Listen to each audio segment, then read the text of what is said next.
Hi everyone, welcome back to Encounter Encouragement.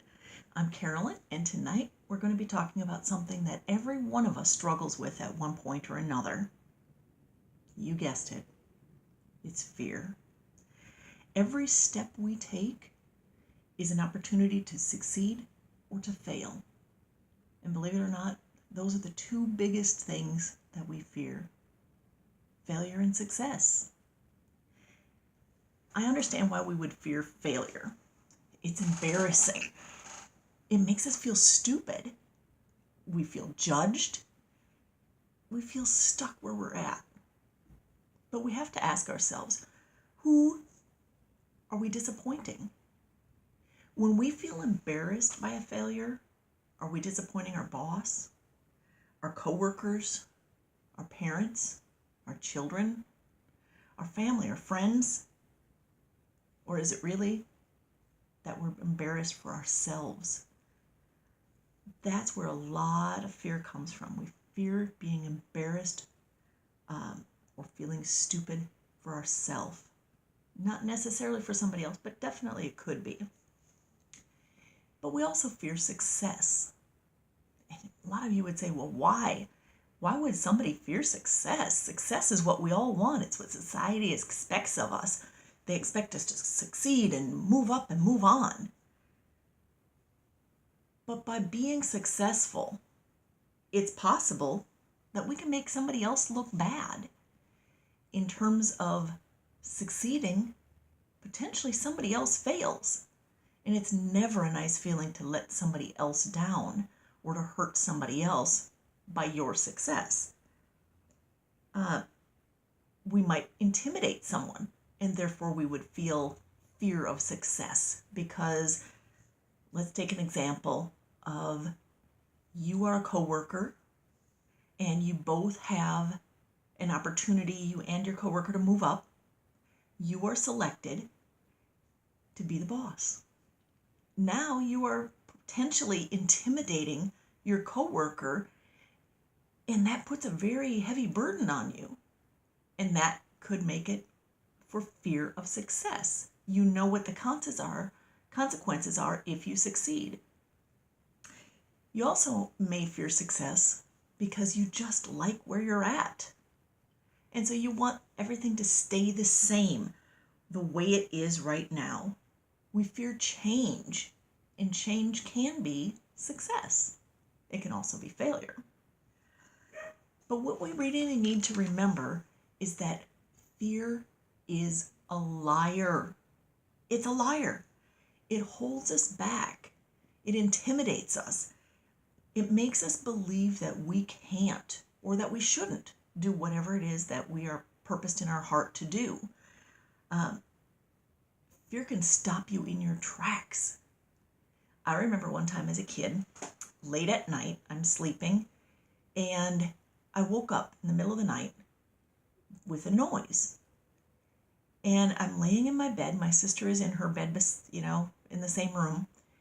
And the bedroom that I was in, one window looked out over the side of the house. The other window looked out over a one-story porch just below us.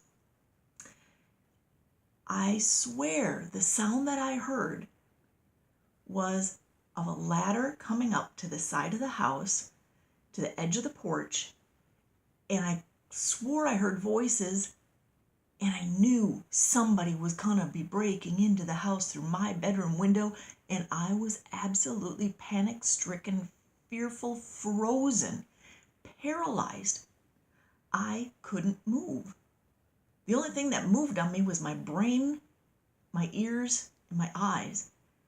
And my brain told everything else in me to freeze with fear. Obviously, it was nothing, maybe the wind. But in my head, I was frozen with fear of what it could be. And that's a lot of what we get fearful of, is what can it be?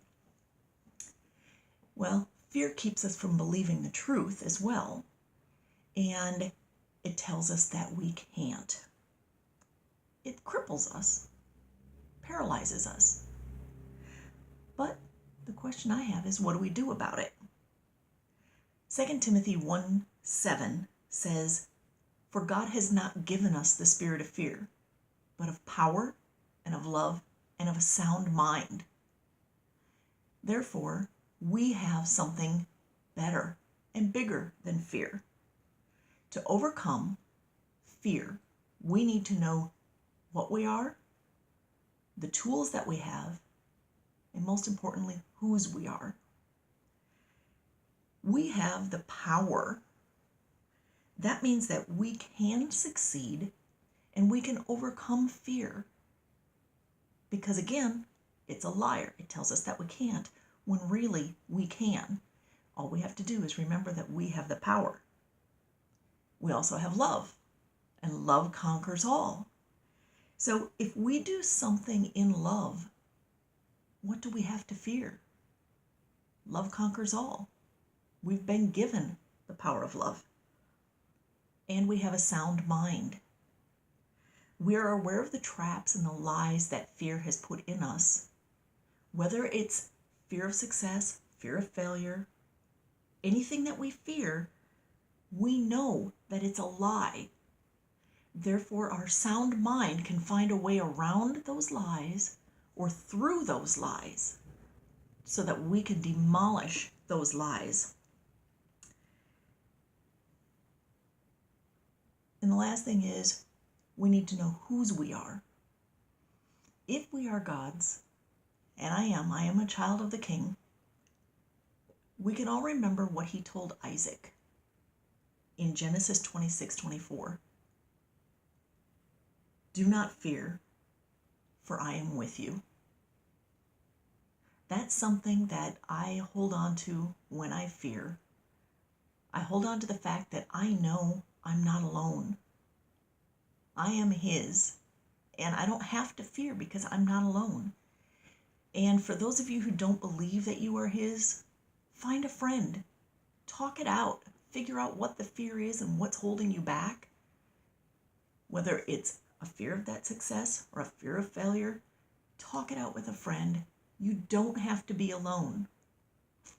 So remember, fear is a liar, and that you can overcome it. You can succeed by remembering that you have the power, you have the love, and you have a sound mind, and you are his.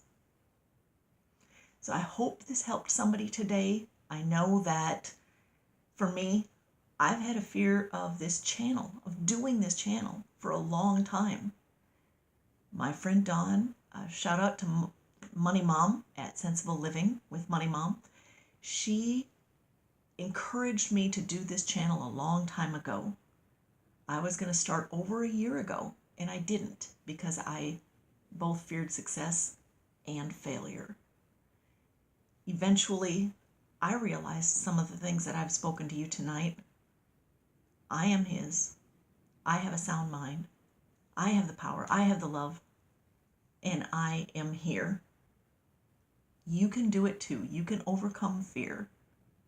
I encourage you to put any comments that you'd like, and I will be glad to help you in any way that I can. Let me know what you think. Let me know some of the things that you fear, and hopefully we'll see you again soon. And until then, have a very blessed day. Thanks for joining me.